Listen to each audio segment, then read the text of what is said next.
Gift പൊട്ടിക്കാൻ പോവാണേ. ഞാനാണ് ഫസ്റ്റ് പൊട്ടിക്കുക. ഞാൻ ഫസ്റ്റ്.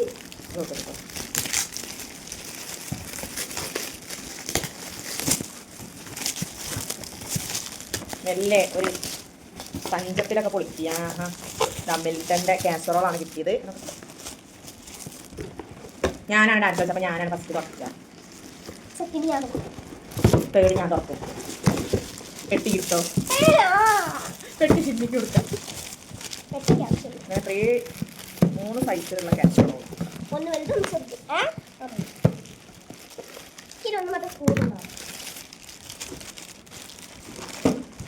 ഒന്ന് ഈ സൈസാണ്. ഒന്ന് ആദ്യത്തെ കയ്യിലുള്ള സൈസ്, ചെറിയ സൈസ്. ഏറ്റവും ചെറുത്, അതിൻ്റെ തൊട്ട വലുത്, ഇത് ഏറ്റവും വലുത്. ഇതാണ് ഏറ്റവും വലുത്. വലുത് പിടിച്ച് മിഡില്, പിന്നെ ചോട്ട. അങ്ങനെ 3 സാധനം. അത്രേ ഉള്ളൂ. ബൈ.